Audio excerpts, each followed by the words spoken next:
Millionaire betrays his pregnant black wife for a mistress, but the devastating consequences 5 years later will leave you speechless. Welcome to Mr. Peter Stories. Share your name and city in the comments, and don't forget to subscribe for more amazing stories.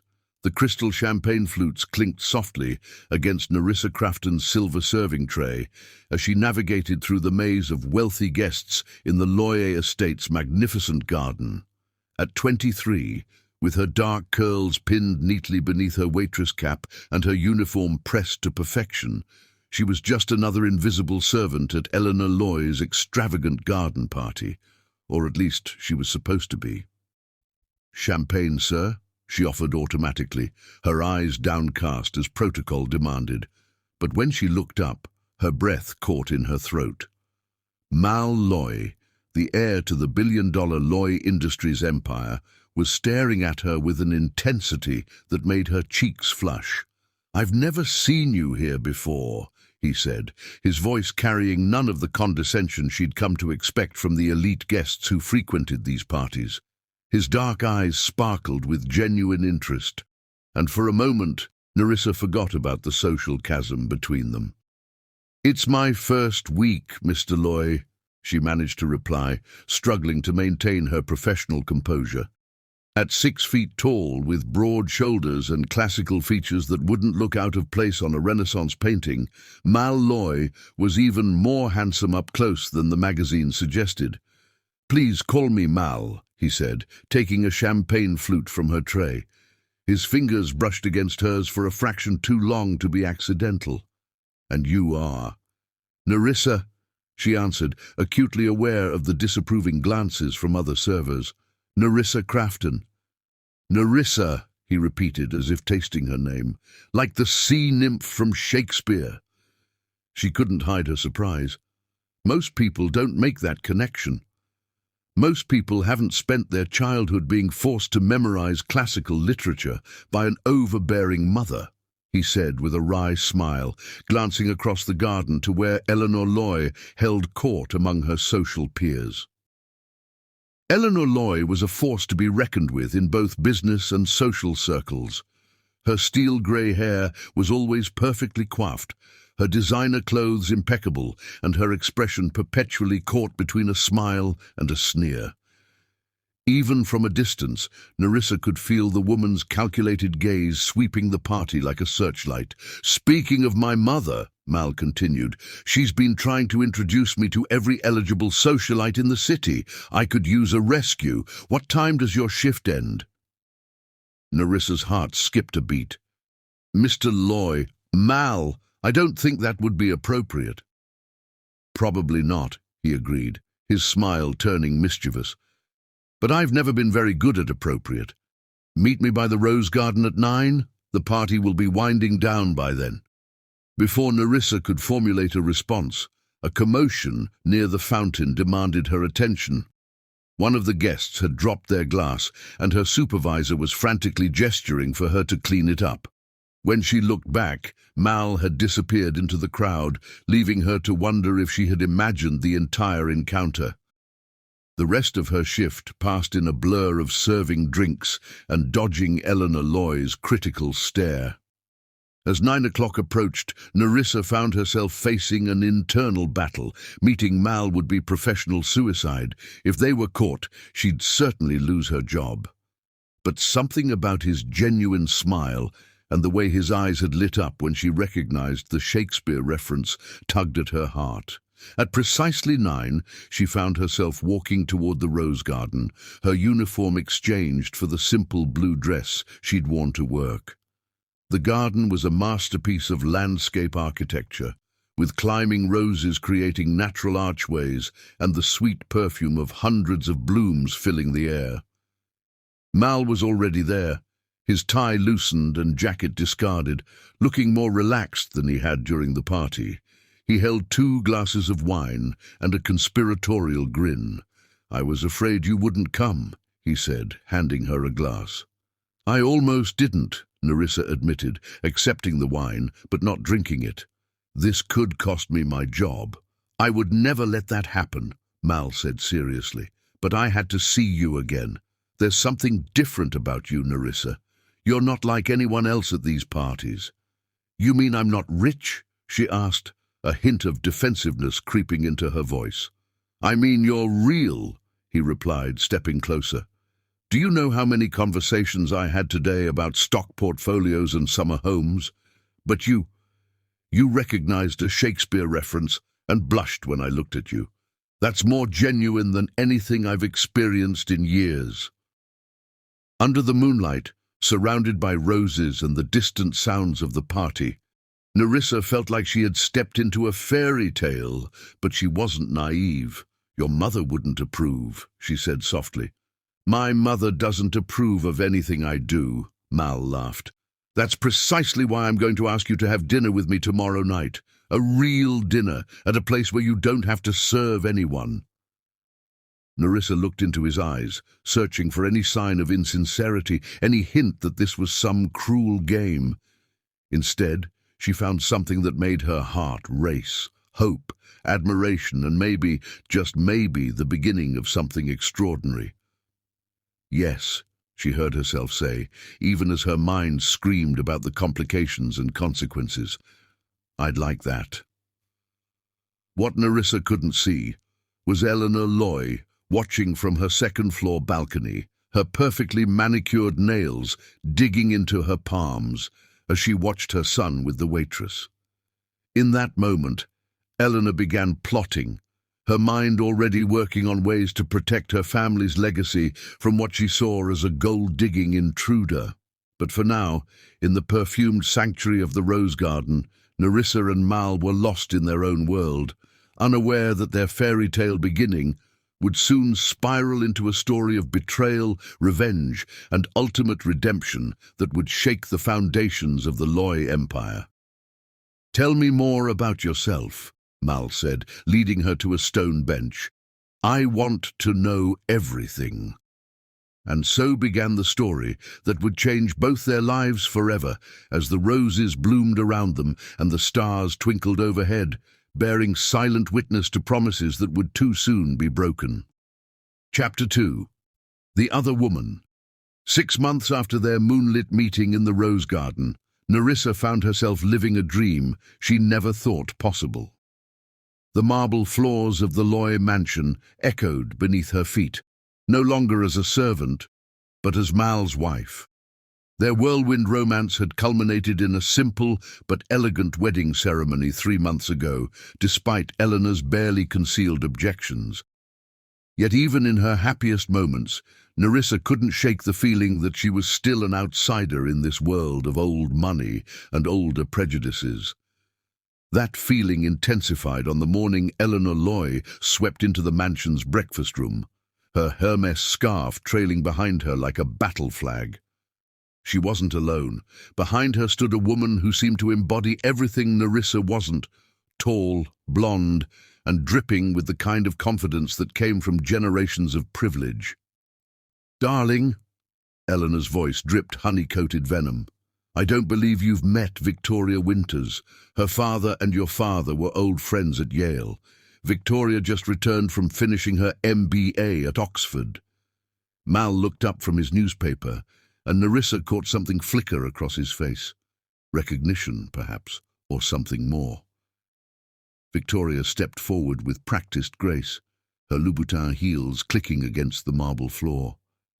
"Mal Loyi." Victoria's voice was rich and cultured, her smile perfect. "The last time I saw you, we were teenagers at the Hamptons Summer Gala. You pushed me into the pool."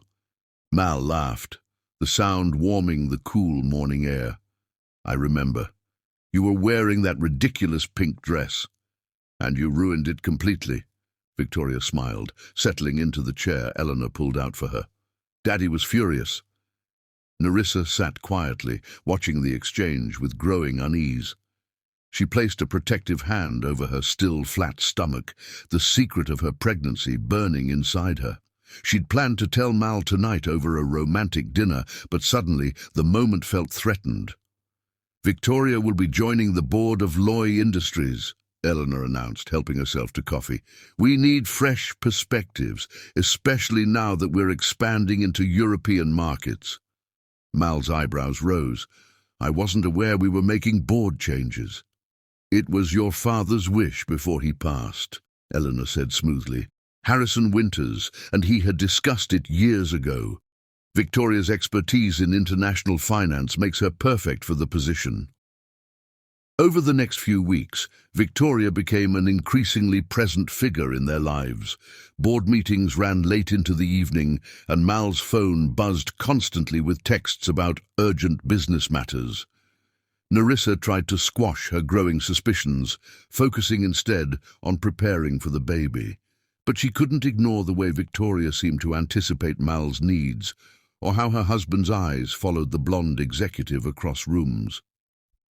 One evening, as Nerissa sorted through paint swatches for the nursery, a task she'd hoped to share with Mal, she overheard voices from his home office. The door was slightly ajar, and against her better judgment, she moved closer. "The Shanghai deal is crucial," Victoria was saying, her voice low and intense. "We need to move quickly." "The board is hesitant," Mal replied, sounding tired. "The numbers don't quite add up." "That's because you're looking at them wrong." There was a rustle of papers, then footsteps. "Here, let me show you." The silence that followed made Nerissa's heart pound. She peered through the crack in the door and felt her world tilt sideways.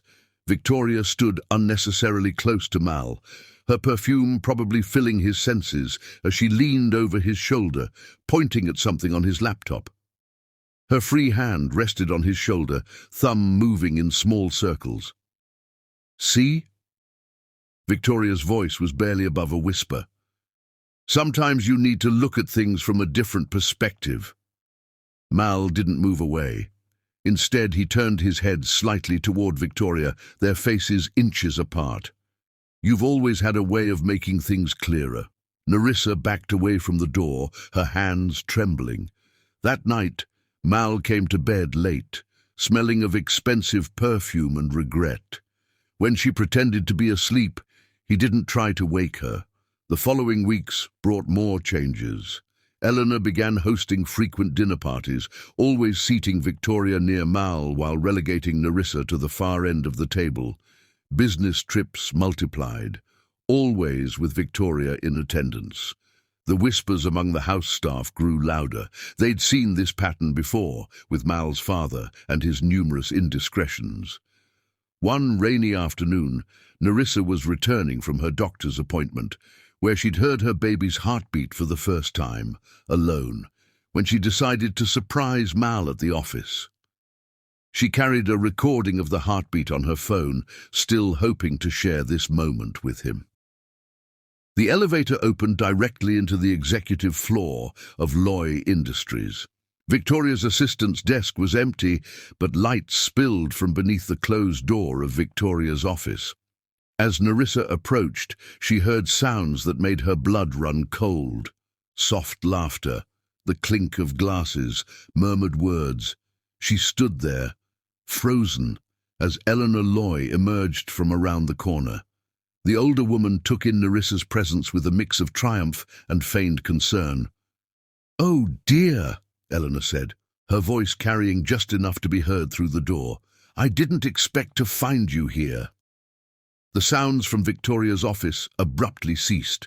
Moments later, the door opened and Mal emerged, his tie askew and his collar unbuttoned.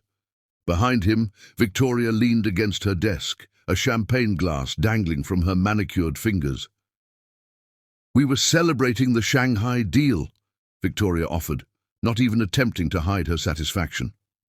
Nerissa looked at Mal, searching for any sign of the man who had once looked at her with such genuine admiration in the rose garden. Instead, she found a stranger, his eyes unable to meet hers. "How long?" Nerissa's voice was barely audible. "Darling," Eleanor stepped forward, her voice dripping with false sympathy. "Surely you didn't think this would last. Mal has responsibilities, a legacy to uphold. Victoria understands his world, his obligations." I think, Victoria added, moving to stand beside Mal, what Eleanor is trying to say is that some things are simply meant to be. Mal and I have history, understanding, common ground. The baby's heartbeat recording burned in Nerissa's pocket like a forgotten dream. She squared her shoulders, looking directly at Mal. Do you have anything to say? He finally met her eyes, and for a moment she saw conflict there. But then Victoria's hand slipped into his, and whatever battle he'd been fighting was lost. I'm sorry, he said, the words hollow. You deserve better than this. Better than you? Nerissa's laugh was sharp. On that, we agree. She turned to leave, then paused. Looking back at Eleanor, she said quietly, You orchestrated this from the beginning, didn't you? From the moment you saw us in the rose garden. Eleanor's smile was cold. I merely provided opportunities. The choices were theirs to make. As Nerissa walked out of Loy Industries for the last time, rain masking her tears, she placed both hands over her stomach. The child growing within her would never know the pain of betrayal she felt in this moment. She would make sure of that.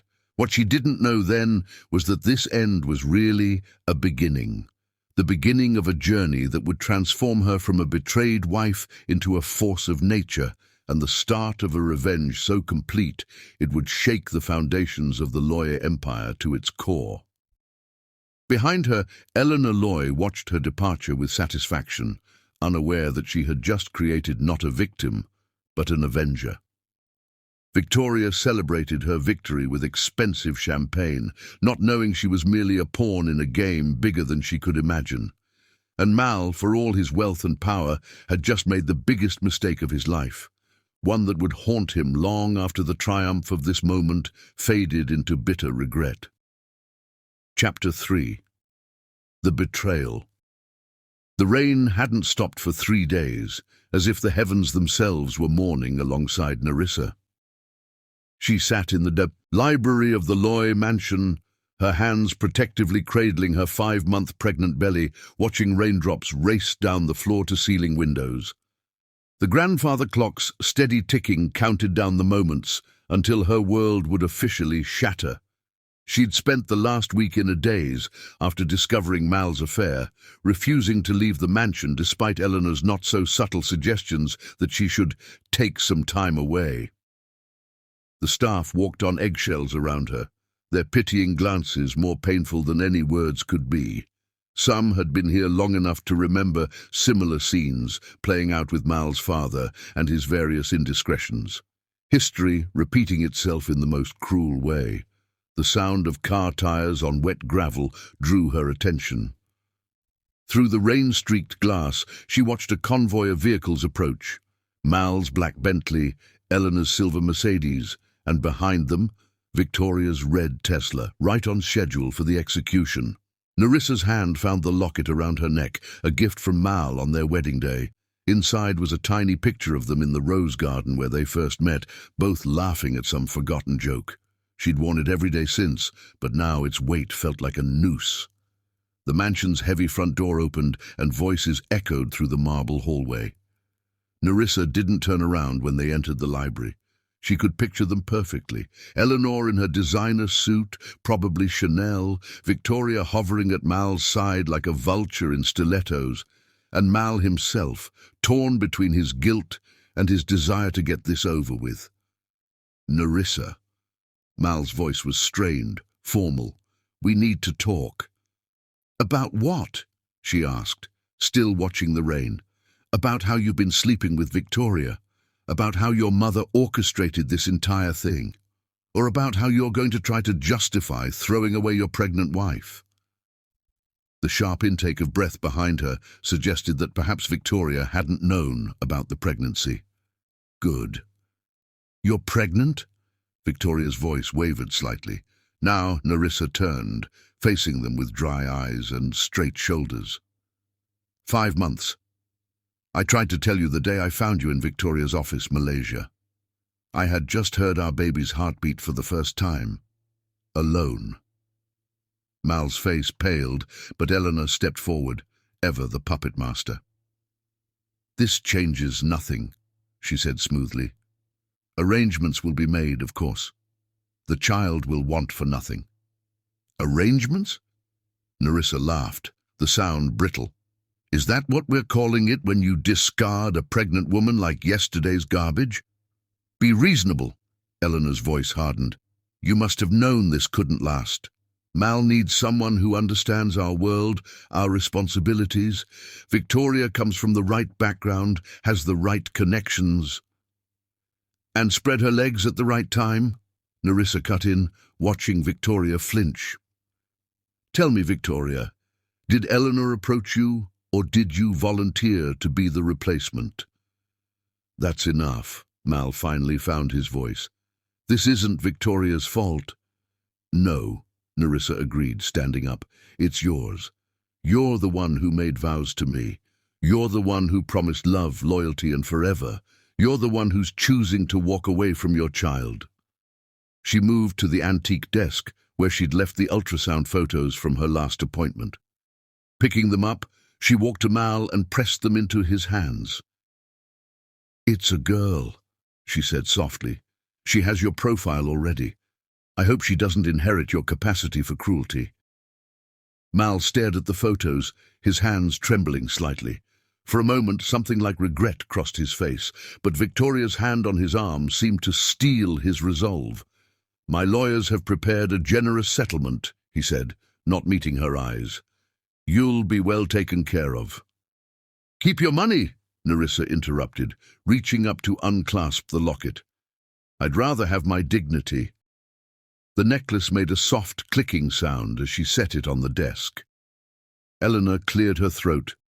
"Don't be foolish, dear. Think of the child." "I am thinking of my child," Nerissa's voice was steel.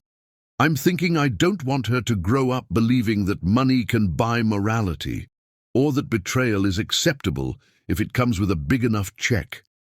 She turned to Victoria, who had been trying to maintain her composure.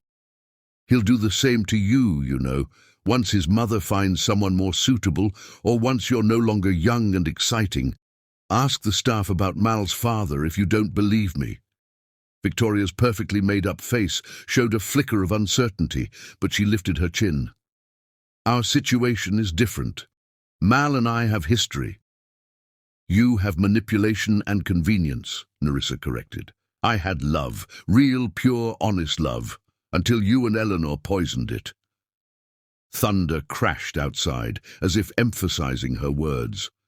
Eleanor moved toward the drink cart, her hands slightly unsteady as she poured herself a scotch. "The movers will come tomorrow," she said, trying to regain control of the situation. "All your personal belongings will be packed and delivered to whatever address you provide." Nerissa walked to the library doors, then turned for one last look at the three people who had destroyed her world. "You know what the saddest part is? I actually believed in you, Mal. I thought you were different from your father. I thought what we had was real." "It was real," Mal said quietly. "It just wasn't enough." "No," Nerissa agreed. "Your cowardice made sure of that." She left the library with her head high, refusing to give them the satisfaction of seeing her break. The staff lined the hallway, many of them wiping tears. They had watched her grow from a waitress to Mrs. Loy, had celebrated her pregnancy with genuine joy, and now they witnessed her dignity in the face of ultimate betrayal. Martha, the head housekeeper, who had been with the family for 30 years, pressed something into her hands as she passed. A thick envelope. "I've been keeping records," she whispered, "of everything. Eleanor's schemes, the business dealings, all of it. Maybe someday it'll be useful." Nerissa squeezed the older woman's hand in silent gratitude and slipped the envelope into her bag. She paused at the front door, looking back at the grand staircase she had once descended as a bride. The portrait of Mal's father hung there, his eyes holding the same weak kindness she now recognized in his son's. The rain soaked her immediately as she stepped outside, but she didn't run for cover. Let them watch from the windows as she walked away, her head unbowed. Let them think they had broken her. Let them believe this was the end of her story. They didn't know that endings could be beginnings in disguise. They didn't know that the woman walking away from their mansion was not the same one who had entered it as a bride. That woman had believed in fairy tales and happy endings. This woman understood that sometimes you had to write your own ending, even if it meant burning the whole story down and starting over. As she reached the gates of the estate, Nerissa placed both hands on her stomach, feeling her daughter's quick movements beneath her palms. "It's just you and me now, little one," she whispered, "but we're going to be extraordinary." Behind her, the lights of the Loy mansion glowed through the rain like a false beacon.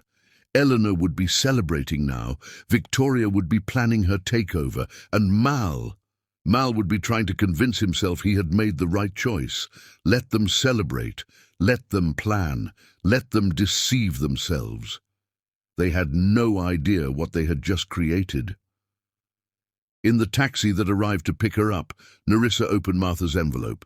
Inside were documents, photos, and handwritten notes detailing years of corporate manipulation, tax evasion, and ethical breaches, the seeds of justice, or revenge, depending on how you looked at it. As the taxi pulled away from the Loy estate, Nerissa allowed herself one small smile. They thought they were writing her out of their story, but really, they had just given her the pen to write her own. Chapter 4. Rock Bottom. The one-bedroom apartment in the city's East End was a far cry from the Loy mansion, but Nerissa found a strange comfort in its simplicity. 6 months pregnant now, she sat cross-legged on her second-hand couch, surrounded by newspaper clippings and printouts. The society pages seemed to take particular delight in documenting her replacement. Loyer Industries. Heir announces engagement to Victoria Winters, screamed one headline, accompanied by a photo of Mal and Victoria at some charity gala, her diamond ring catching the camera flash. Nerissa's hand unconsciously moved to her growing belly as she read the article for the 100th time.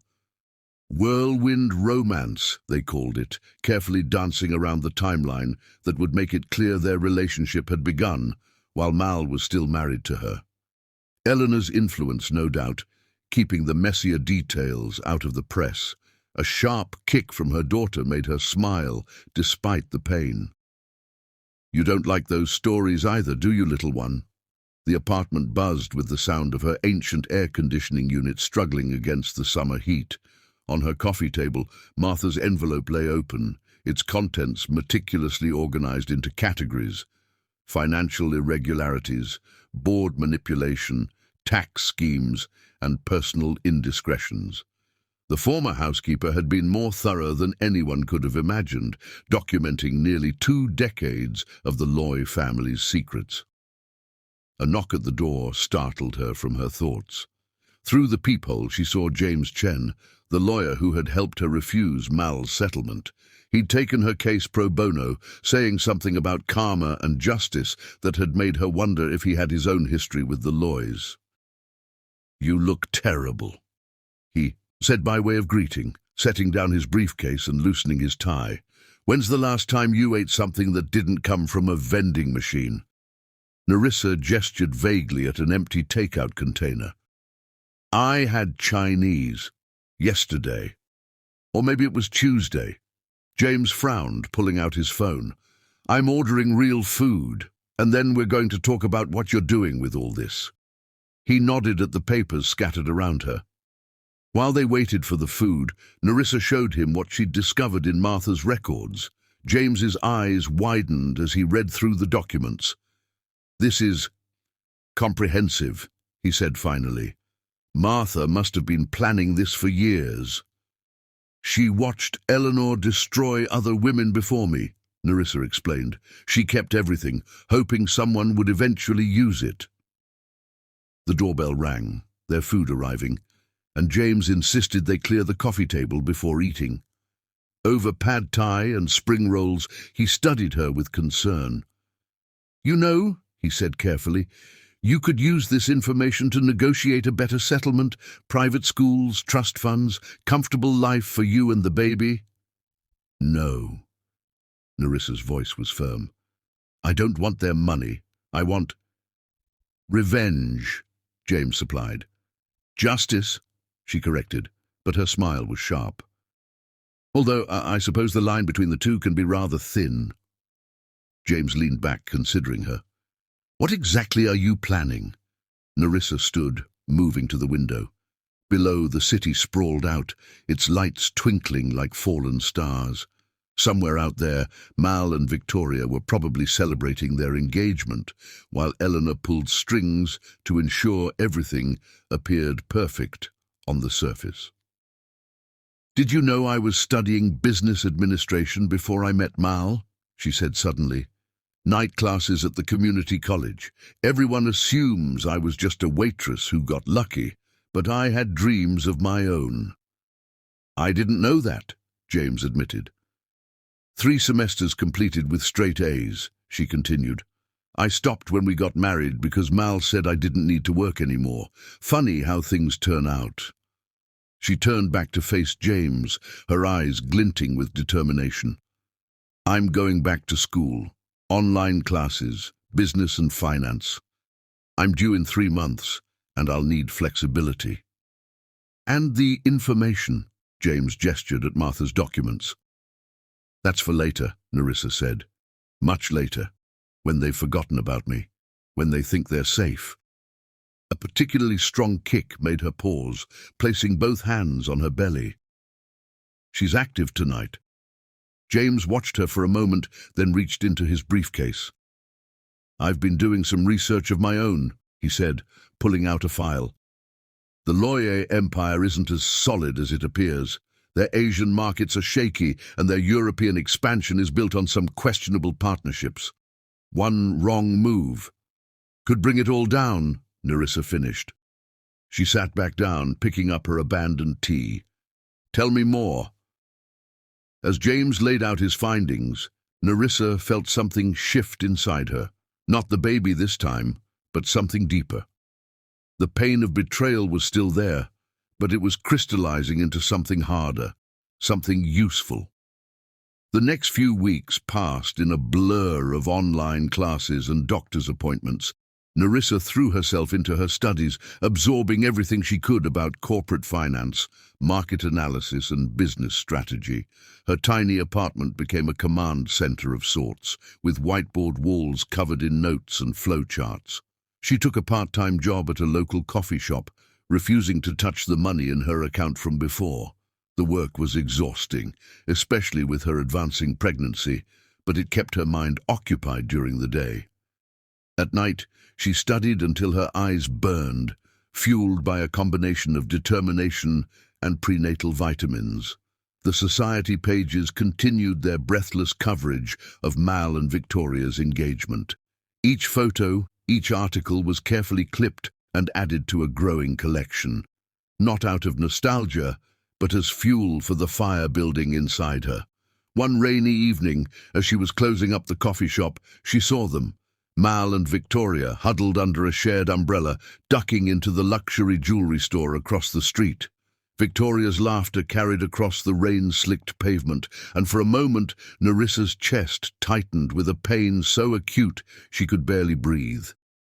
Then Victoria stumbled slightly on the wet sidewalk, and Mal steadied her with the same gentle touch he had once used with Nerissa, the same smile, the same protective gesture. And suddenly, Nerissa saw it clearly. Mal wasn't special. He was just weak, a man who would always follow the path of least resistance, who would always choose what was easy over what was right.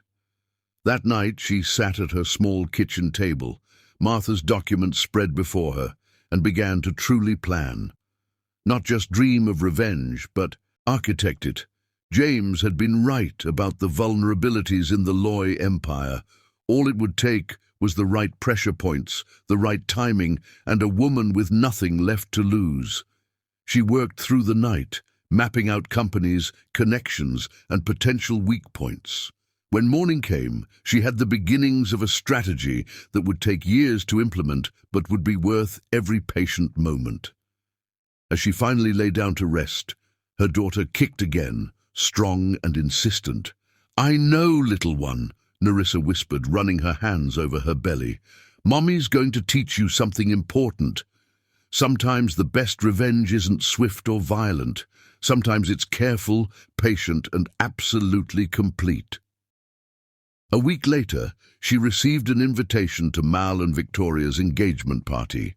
Eleanor's calculated cruelty, no doubt, sending it to remind Nerissa of everything she had lost. The heavy cream envelope sat on her kitchen counter for days, until finally she opened it. Inside, along with the elaborate invitation, was a handwritten note from Eleanor. "I trust you understand your presence would be inappropriate. Consider this a courtesy notification." Nerissa smiled, a real smile for the first time in months.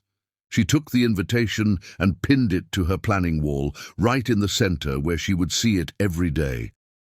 "Thank you for the motivation," she whispered to the empty room, "and the timeline."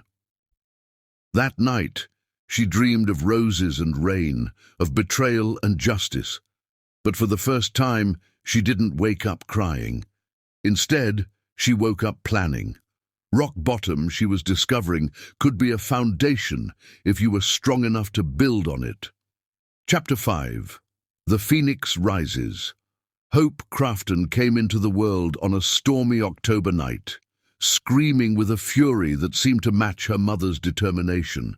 As Nerissa held her newborn daughter, marveling at the tiny features that were uniquely her own, not a trace of Mal visible in her perfect face, she made a silent vow. This child would never know the pain of betrayal. She would only know strength. "She's beautiful," James Chen said softly from the doorway of the hospital room, a massive bouquet of roses in his arms. "Though I have to say, she looks like she's already plotting something." Nerissa laughed, the sound rusty from disuse. "She's a Crafton. Plotting is in her blood." The roses weren't from the hospital gift shop. They were premium long-stem beauties that must have cost a fortune, the kind Eleanor Loy would approve of, ironically. James set them beside her bed, then pulled out his tablet. "I know this isn't the best time," he said apologetically, "but I thought you'd want to see this." The tablet showed a business news article. Loye Industries faces scrutiny over Asian market expansion. Below was a photo of Mal and Victoria leaving a shareholders' meeting, both looking stressed. The article detailed growing concerns about the company's aggressive push into Shanghai, spearheaded by Victoria's international finance expertise. "Their timing couldn't be worse," James continued. "The market's unstable, and their main Chinese partner is facing corruption allegations." Nerissa shifted Hope to her other arm, scanning the article. Martha's documents mentioned problems with the Asian expansion plans. Eleanor pushed them through despite the board's concerns. "Speaking of Martha's documents," James pulled a chair closer, lowering his voice, "I've been doing some digging. Remember those shell companies she flagged in the Cayman Islands?" Nerissa nodded. She'd memorized every detail of Martha's files during her pregnancy, using them to focus her mind during particularly difficult nights. "They're not just tax havens," James explained. "They're part of a complex network Eleanor set up years ago. She's been siphoning company funds through them, small amounts that add up over time. It's clever, legal enough to pass casual inspection, but ethically questionable enough to cause problems if exposed. And Victoria's aggressive expansion plans are probably straining those networks," Nerissa mused, her mind already working through the implications. "Exactly. She's moving too fast, too bold, trying to prove herself. Eleanor can't maintain her careful balance with Victoria, throwing new variables into the mix." Hope made a small sound, and Nerissa looked down at her daughter. In that moment, something crystallized in her mind, a plan that had been forming throughout her pregnancy, now sharp and clear. "I need your help with something," she said to James. "It's going to take time, patience, and probably some creative interpretation of business law." James raised an eyebrow. "I'm listening." "I want to start investing," she explained. "Small at first, building a portfolio focused on companies that interact with lawyer industries, suppliers, partners, competitors. I've been studying the market during my pregnancy, and I've identified some patterns." "With what capital?" James asked gently. "You're still refusing Mal's money." Nerissa smiled. "I've been saving everything I make at the coffee shop. It's not much, but it's a start. And—" she hesitated, then continued, "I sold my engagement ring. The one piece of jewelry I kept from my marriage. It was worth more than I expected." James whistled low. "Eleanor does have expensive taste, but still it's a drop in the bucket compared to what you'd need to make any real impact." "That's where you come in," Nerissa said. "I need introductions, connections, people who might be interested in backing a new player in the market, people who might have their own reasons for wanting to see the Loys taken down a few pegs." "That's ambitious," James said carefully, "and potentially dangerous. Eleanor has a lot of influence."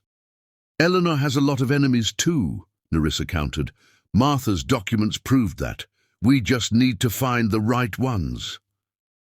Hope chose that moment to start fussing, and Nerissa automatically began to rock her, a motion that was already becoming natural. James watched them both, his expression thoughtful. "I might know some people," he said finally, "but you'll need more than just capital.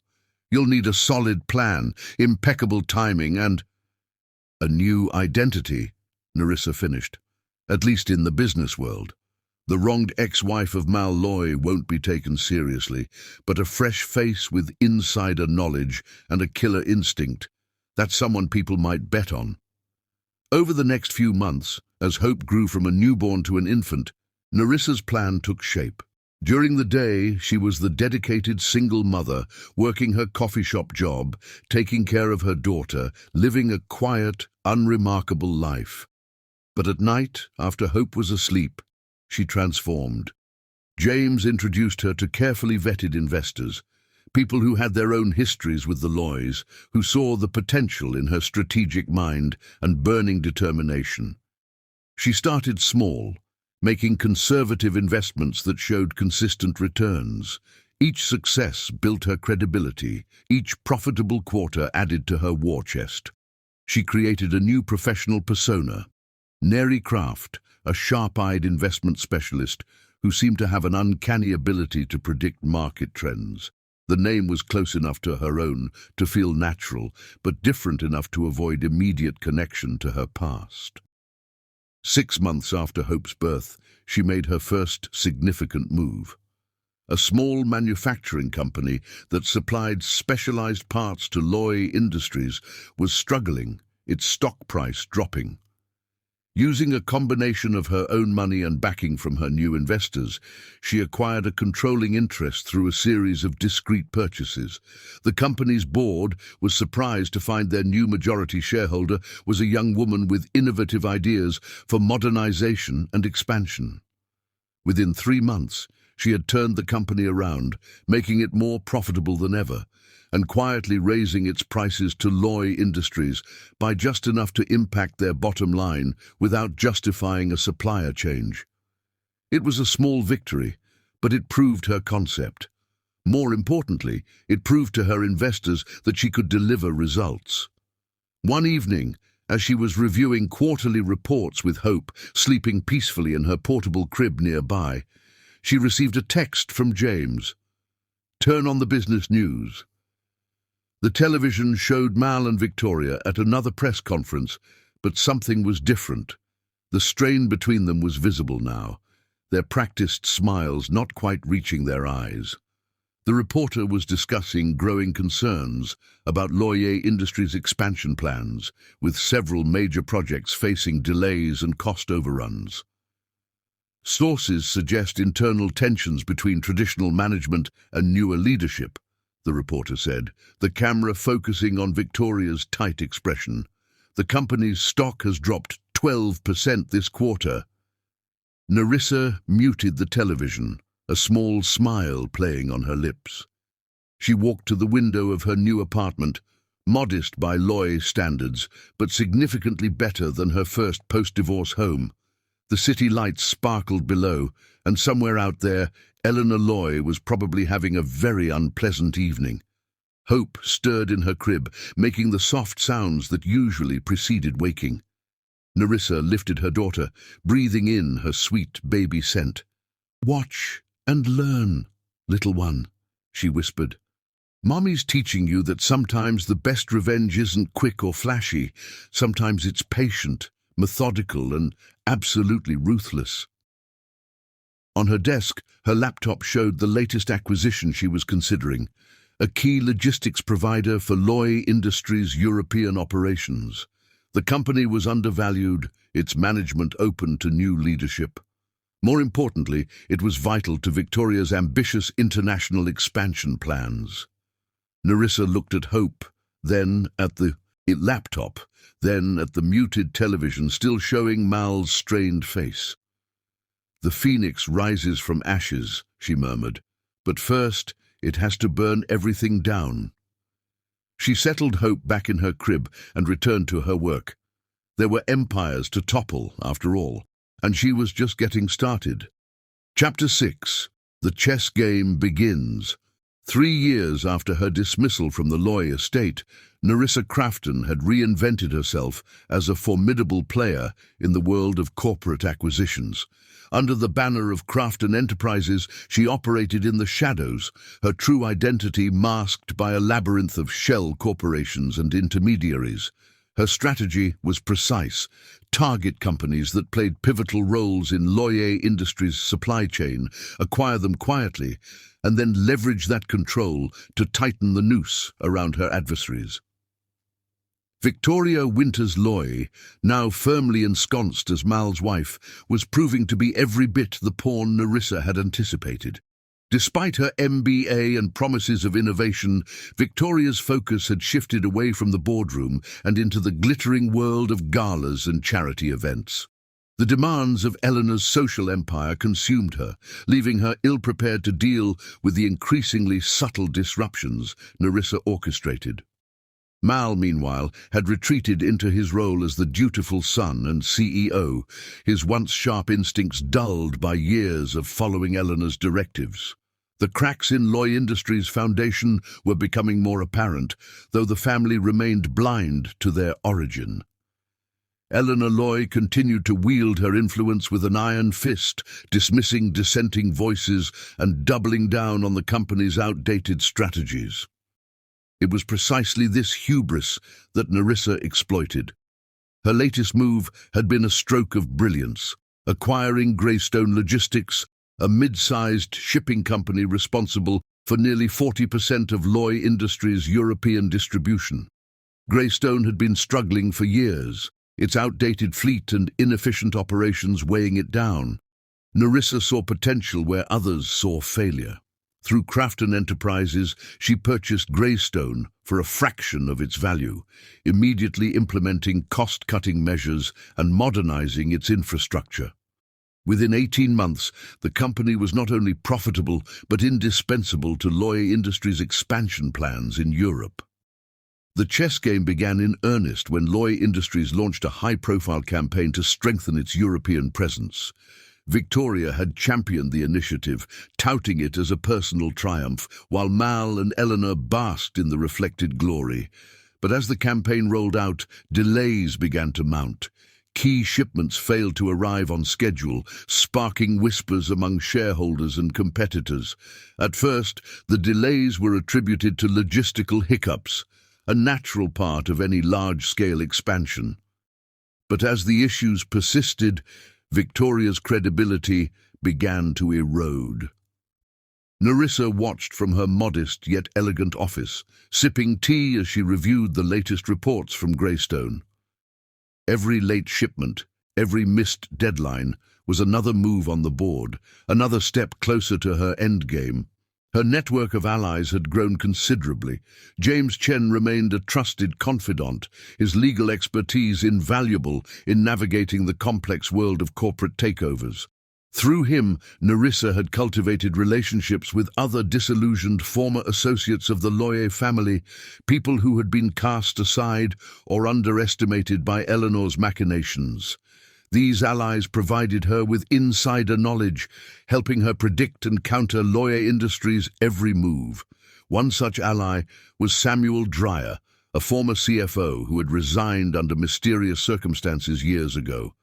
Samuel had been privy to Eleanor's more questionable financial dealings and was all too happy to share his insights with Nerissa. Together, they identified a series of vulnerabilities within Loye Industries' financial structure, particularly in its reliance on offshore accounts and shell companies. Armed with this information, Nerissa began her next phase. She targeted the banks and financial institutions that handled Loye Industries' accounts, acquiring small stakes in them through Crafton Enterprises and leveraging her growing influence to disrupt Eleanor's carefully constructed web. These moves were subtle, a delay in approving a loan here, a sudden audit there, but their cumulative effect was devastating. One evening, as Nerissa reviewed the latest financial statements from her growing empire, she received a message from James. It contained a link to a business news article. Loye Industries faces growing investor concerns. The accompanying photo showed Mal and Victoria at a press conference, their expressions strained. The article detailed the company's recent struggles, citing missed revenue targets and declining stock prices. Shareholders were reportedly growing restless, questioning the leadership's ability to navigate the challenges of a rapidly evolving market. Nerissa allowed herself a small smile. The chess game was progressing beautifully. She knew, however, that the Loyes were not entirely without resources. Eleanor would not sit idly by as her empire crumbled. Nerissa anticipated retaliation and had prepared accordingly. Crafton Enterprises operated with a level of secrecy that made it nearly impossible to trace back to her. Every acquisition, every move was carefully calculated to minimize exposure. Still, she remained vigilant. Her nights were spent poring over financial reports, market analyses, and legal documents, while her days revolved around raising hope. Now, a curious and precocious toddler, hope was Nerissa's anchor, her reason for persevering. As Loye Industries continued to falter, Nerissa made her boldest move yet. She approached one of their key competitors, Monarch Innovations, with a proposal for a strategic partnership. Monarch had long been overshadowed by Loye Industries, but had the potential to outpace them with the right support. The partnership was a resounding success. With Nerissa's backing, Monarch launched a series of innovative products that captured market share from Loye Industries. The media hailed it as a David and Goliath story, further tarnishing the Loye name. Victoria's frustrations spilled into the public eye. At a shareholder meeting, she lashed out at critics, blaming the delays on unforeseen challenges and insisting the company was on track for a turnaround. Her outburst only fueled speculation that Loye Industries was in deeper trouble than they admitted. Mal, ever the peacemaker, tried to smooth things over, but his efforts were increasingly ineffectual. Eleanor remained a looming presence, her influence waning as the board began to question her leadership. Nerissa watched it all unfold with a mix of satisfaction and anticipation. The game was far from over, but the balance of power was shifting. As she tucked Hope into bed one evening, Nerissa whispered softly, "We're almost there, little one. Soon they'll realize what happens when you underestimate someone with nothing to lose and everything to protect." The chess game continued, every move bringing her closer to the checkmate she had spent years planning. And as the Loyes scrambled to salvage their crumbling empire, Nerissa prepared for the final phase of her strategy, a reckoning that would leave no doubt about who truly controlled the board. Chapter 7. The Strike. Nerissa's revenge unfolded like the precise movements of a well-rehearsed symphony, each note played with perfect timing. She sat at the center of her growing empire, orchestrating a series of disruptions designed to cripple Loy Industries from within and without. Her plan was not one of sudden, dramatic collapse. Instead, it was a campaign of attrition, a slow but relentless tightening of the noose. Through her network of acquired companies, logistics providers, parts manufacturers, and consulting firms, Nerissa began implementing small but deliberate adjustments. Prices were raised incrementally, just enough to strain Loy Industries' profit margins without provoking outright suspicion. Shipments arrived later and later, forcing Mal and Victoria to scramble for explanations during shareholder meetings. Key contracts were quietly diverted to Monarch Innovations and other competitors, creating a perception that Loy Industries was falling out of favor in the market. Nerissa's allies played their parts perfectly.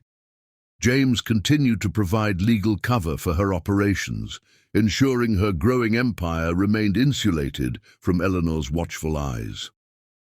Samuel Dreyer, with his extensive knowledge of the Loy financial structure, helped identify the most vulnerable points of attack. Together, they worked tirelessly, reviewing contracts, analyzing financial reports, and identifying opportunities for disruption. The first major blow landed when Greystone Logistics, now fully modernized under Nerissa's leadership, announced a restructuring that prioritized contracts with Monarch Innovations over Loy Industries. Publicly, the move was justified by Monarch's commitment to sustainability and innovation, values that Greystone claimed to align with its new corporate vision. Privately, it was a calculated move to undercut Loy Industries' European operations, which relied heavily on Greystone's shipping routes. The announcement sent ripples through the industry. Analysts speculated about what might have prompted the shift, while shareholders began to question whether Loy Industries' leadership had lost its competitive edge. Eleanor was furious, summoning Mal and Victoria to an emergency meeting in the mansion's grand library. "We're being outmaneuvered," she snapped, her voice sharp enough to cut glass. "This is not a coincidence. Someone is deliberately targeting us." Victoria, who had taken to drowning her frustrations in expensive wine and designer shopping sprees, bristled at the implication. "It's just a temporary setback. Greystone is small potatoes compared to our other suppliers." "Small potatoes don't cost us millions in lost revenue," Eleanor shot back. "If you'd spent half as much time managing your portfolio as you do preening for the press, we wouldn't be in this position." Mal attempted to mediate, his tone weary. "Let's not turn on each other. We need to focus on solutions." But the solutions were elusive. Nerissa had anticipated every countermeasure they might attempt, positioning her companies and allies to block their paths at every turn. When Loy Industries sought to replace Greystone, they found the remaining logistics providers either overbooked or unwilling to renegotiate terms. When they attempted to renegotiate contracts with their parts suppliers, they encountered resistance from boards influenced by Nerissa's shadow network. Behind the scenes, Nerissa continued her campaign to sow doubt and mistrust. Anonymous tips were sent to financial journalists, pointing out inconsistencies in Loy Industries' reporting and highlighting their growing reliance on outdated technology. Social media campaigns subtly compared Monarch Innovations' forward-thinking approach to Loy Industries' stagnant strategies. The whispers grew louder. Loy Industries was losing its touch. Victoria, desperate to prove her worth, proposed a high-risk venture into renewable energy, a market she barely understood. Eleanor was skeptical, but with no better alternatives, the board reluctantly approved the initiative. Nerissa was already 2 steps ahead. Through a front company, she acquired a critical patent for the technology Loy Industries planned to use, effectively blocking their entry into the market. By the time Victoria discovered the obstacle, the damage to her reputation within the company was irreversible. Meanwhile, Mal found himself increasingly isolated. The strain of managing a faltering empire and a failing marriage was taking its toll. He spent long nights in his office, poring over financial reports and wondering how everything had gone so wrong. The memory of Nerissa haunted him, her parting words echoing in his mind. He had chosen stability over love, power over happiness, and now he was losing both. Eleanor, for all her cunning, began to falter. The empire she had spent decades building was unraveling before her eyes, and for the first time, she found herself unsure of how to proceed. Her influence over the board was waning, and her once unshakable confidence was giving way to paranoia. "Someone is behind this," she muttered during a private meeting with Mal. "It's too coordinated, too precise. We need to find out who." But no matter how hard they searched, they found nothing. Nerissa had left no trace, her identity as the mastermind behind Crafton Enterprises, hidden beneath layers of intermediaries and legal protections. Every lead they pursued led to a dead end. Every attempt to regain control met with resistance. As the months passed, Loy Industries' stock price continued to decline. Shareholder confidence was at an all-time low, and rumors of a hostile takeover began to circulate. The media, once enamored with the glamorous Loy family, now painted them as a relic of a bygone era, a cautionary tale of hubris and decline. Nerissa watched it all unfold with quiet satisfaction. From her office, she monitored the financial markets, making calculated moves to further destabilize Loy Industries while strengthening her own position. Crafton Enterprises was no longer just a means of revenge. It was a thriving entity in its own right, a testament to her resilience and ingenuity. One evening, as she reviewed the latest reports, James arrived with a bottle of champagne. "What's the occasion?" she asked, arching an eyebrow. He set the bottle on her desk, a rare smile playing on his lips. "Loy Industries just announced another quarterly loss. Their shareholders are demanding answers, and the board is considering ousting Eleanor as chairwoman." Nerissa leaned back in her chair, a slow smile spreading across her face. "The Queen is cornered." James poured 2 glasses, handing one to her. "To Crafton Enterprises," he toasted, "and to you, Nerissa. You've done what no one else dared to even attempt." She clinked her glass against his, the taste of victory sweet on her tongue. But she knew the game wasn't over yet. The lawyers still had pieces on the board, and Nerissa had no intention of stopping until they were completely dismantled. As the night wore on, she found herself reflecting on how far she had come. 3 years ago, she had been a broken woman, cast out and humiliated. Now she was a force to be reckoned with, her name whispered in boardrooms and financial circles with a mixture of awe and trepidation. Her revenge was nearly complete, but she wasn't done yet. The final moves of her strategy were already in motion, and when the time came, the Loys would finally understand the full extent of her power. For now, she allowed herself a moment to savor the triumph. The chess game was nearing its end, and Nerissa held all the pieces. The strike had been delivered, but the checkmate was still to come. Chapter 8. The Fall. The annual shareholders' meeting was meant to be a showcase of Loy Industries' resilience. Eleanor Loy had meticulously prepared for weeks, determined to quash the growing unease among investors. The ballroom of the Grand Riverton Hotel gleamed with polished opulence, its chandeliers reflecting the optimism Eleanor tried to project. Yet, beneath her poised exterior, she was battling an unshakable dread. The room was filled with murmurs as the meeting began, the tension palpable. Mal stood at the podium, delivering a carefully rehearsed speech about strategic pivots and untapped opportunities. Victoria sat in the front row, her posture perfect, her face an unreadable mask.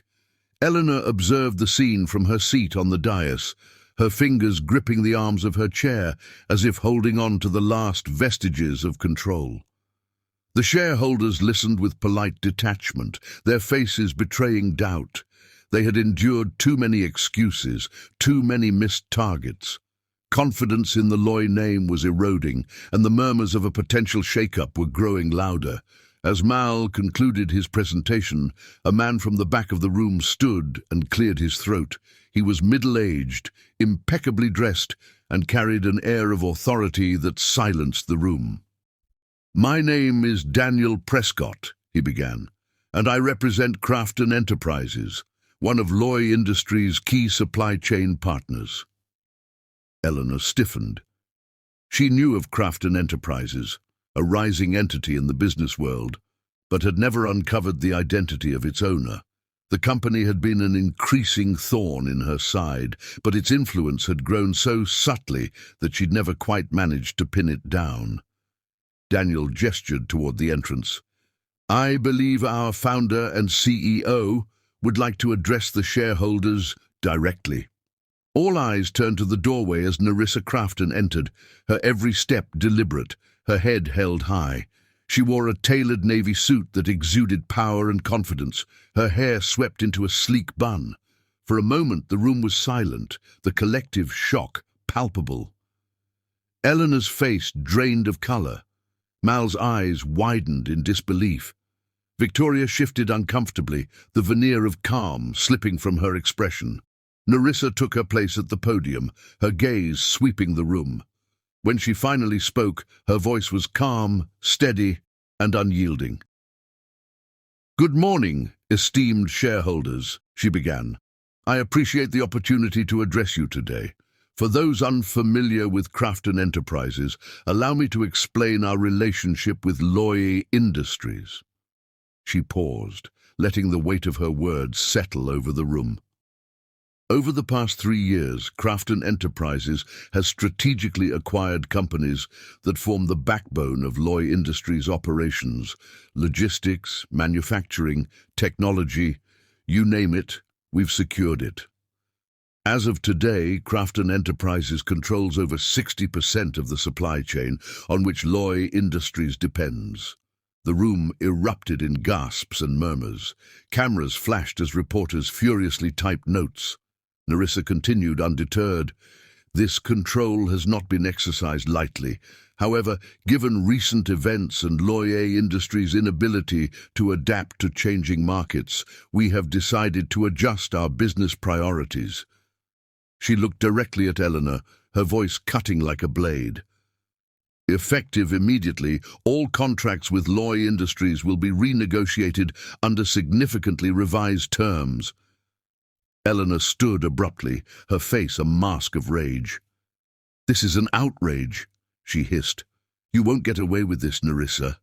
Nerissa met her glare without flinching. "This isn't personal, Eleanor. It's business, the kind you taught me to understand." Mal approached the podium, his voice shaking. "Nerissa, we can work something out. Let's discuss this privately." Nerissa's lips curved into a faint smile. "You had your chance, Mal. This is the result of your decisions. I'm simply ensuring that Crafton Enterprises continues to grow and thrive, something Loy Industries seems increasingly incapable of doing."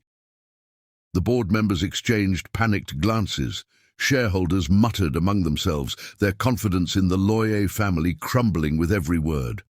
The real blow came when Daniel stepped forward again, holding a folder. "Ladies and gentlemen, Crafton Enterprises has also been conducting an independent audit of Loy Industries' financial practices.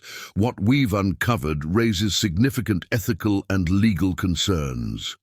He handed the folder to the lead shareholder, who quickly skimmed its contents before looking up, pale and shaken. The room exploded into chaos as the implications sank in. Eleanor clutched her chest, her breathing shallow. She swayed, her hand reaching for support, but before anyone could react, she collapsed onto the floor. The room froze for a split second before paramedics rushed in. As they carried Eleanor out on a stretcher, her face ashen and her body limp, Nerissa watched with an expression that betrayed no emotion. Mal looked utterly lost. He turned to Victoria, but she avoided his gaze, her expression cold. She stood, smoothing her dress with meticulous care, and addressed the nearest reporter. "I think this marks the end of my association with the Loy family," she said. The divorce papers arrived the following week.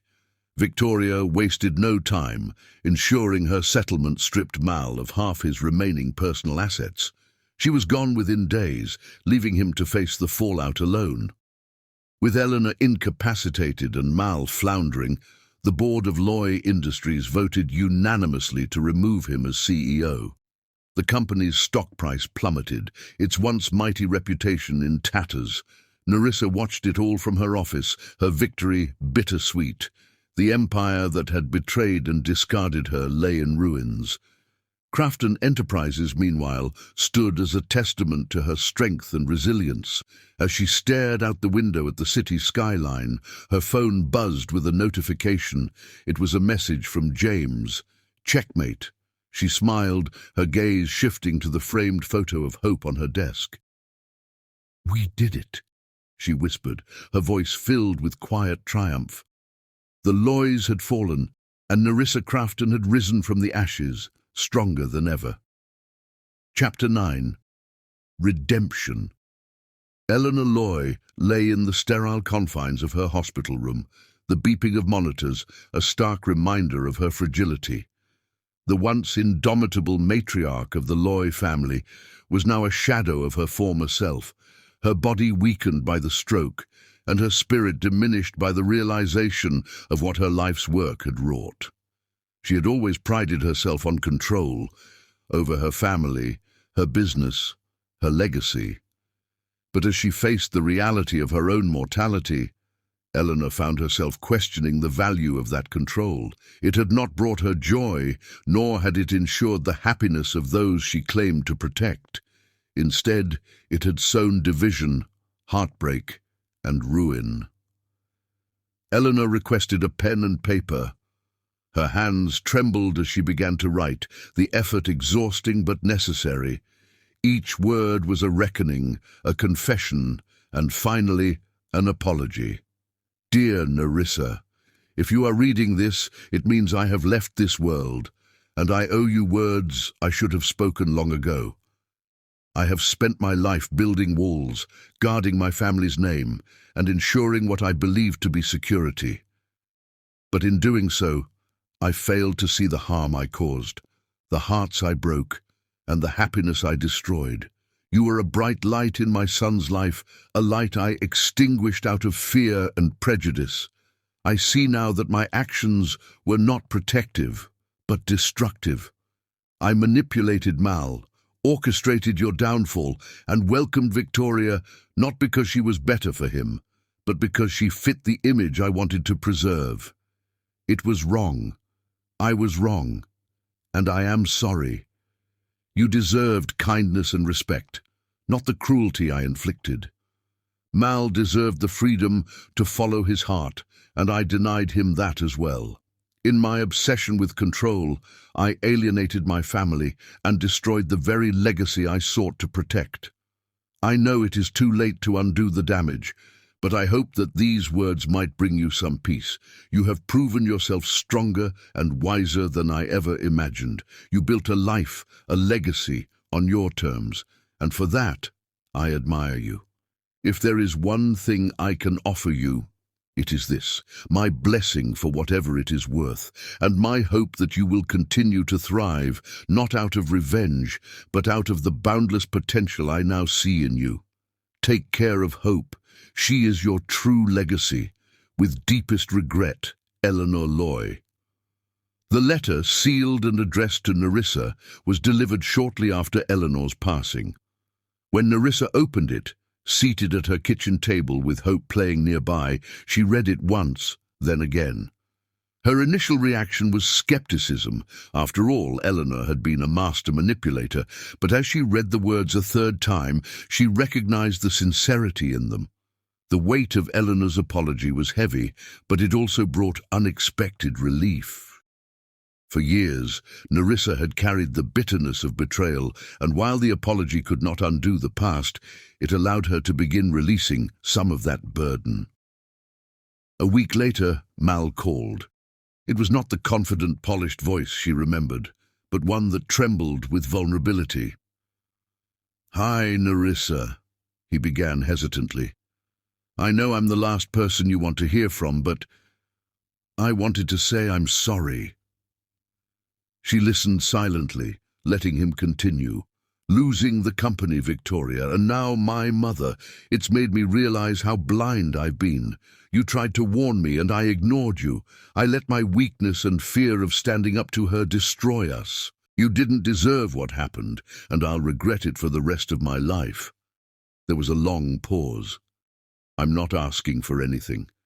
I just needed to tell you that, to admit my failure and ask if you can find it in your heart to forgive me." Nerissa's fingers tightened around the phone. The instinct to lash out, to remind him of all the pain he'd caused, surged briefly before subsiding. She glanced at Hope, who was giggling as she stacked her toy blocks. "I forgive you," she said quietly. "Not for your sake, but for mine. Carrying this anger, it's too heavy. I need to let it go, for my daughter's sake, and for mine." Mal's breath hitched on the other end of the line. "Thank you," he said, his voice breaking. When the call ended, Nerissa sat in silence for a long time. Forgiveness didn't erase the past, but it brought her a sense of closure she hadn't known she needed. That evening she stood at her office window, watching the city lights. The Loy name was no longer a source of bitterness, but a chapter she had finally closed. Eleanor's letter sat on her desk, a reminder that even the most flawed people could seek redemption in their final moments. Turning her gaze to the framed photo of Hope, Nerissa smiled softly. "It's just us now, little one, and that's all we'll ever need." The phoenix had risen from the ashes, stronger, freer, and finally at peace. Chapter 10. New Beginnings. The sun dipped low over the horizon, casting a golden glow across the lush garden where Nerissa Crafton sat at the patio table, sipping a glass of wine. The scent of blooming jasmine hung in the air, mingling with the sound of Hope's laughter as she played with her dog under the watchful eye of James Chen.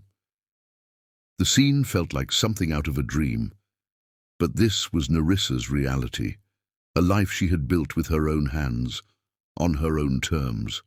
5 years had passed since she had been cast out of the Loyer mansion, humiliated and heartbroken. What once felt like an ending had become a beginning, though she hadn't known it at the time. The years had been hard, filled with struggle, sacrifice, and tireless work, but they had also been transformative, turning her into someone she hardly recognized but deeply respected. James approached the table, setting down a plate of grilled vegetables and smiling as he took the seat next to her. "You should tell Hope it's time to come in before she wears herself out," he said, nodding toward the energetic little girl chasing her dog around the yard. "She's fine," Nerissa replied, her eyes soft as she watched her daughter. "Let her enjoy it. She's earned it." Hope was now 6 years old, a bright and curious child who inherited her mother's resilience and intelligence. She had no memory of the turmoil surrounding her early years, and Nerissa was determined to keep it that way. To Hope, life was full of love, laughter, and endless possibility, a far cry from the world Nerissa had once feared she might inherit. James poured himself a glass of wine and leaned back in his chair, studying Nerissa. "You know, this is exactly what I imagined for you back when we first started working together," he said. "Though I don't think I imagined myself being part of it." Nerissa laughed softly, shaking her head. "I didn't either. Back then, I wasn't sure I'd ever trust anyone again, let alone let them into my life." James nodded, his expression thoughtful. "You had every reason not to. But you've come so far, Nerissa. You didn't just survive, you thrived." It was true. Crafton Enterprises had grown into a powerhouse, not just in the industries she had initially targeted, but in emerging markets as well. She had diversified her portfolio, investing in sustainable technologies, education initiatives, and healthcare ventures. What started as a vehicle for revenge had become a force for good, with Nerissa at the helm as a leader who valued integrity and innovation over power and control. James had been instrumental in that transformation. What began as a professional partnership blossomed into something deeper, a relationship built on mutual respect, shared values, and an unshakable trust. Unlike Mal, James didn't view Nerissa's strength as a threat. He celebrated it, encouraging her to reach even greater heights while standing firmly by her side. "Speaking of trust," James said, pulling Nerissa from her thoughts, "I have something to ask you." He reached into his pocket and produced a small velvet box, setting it on the table between them.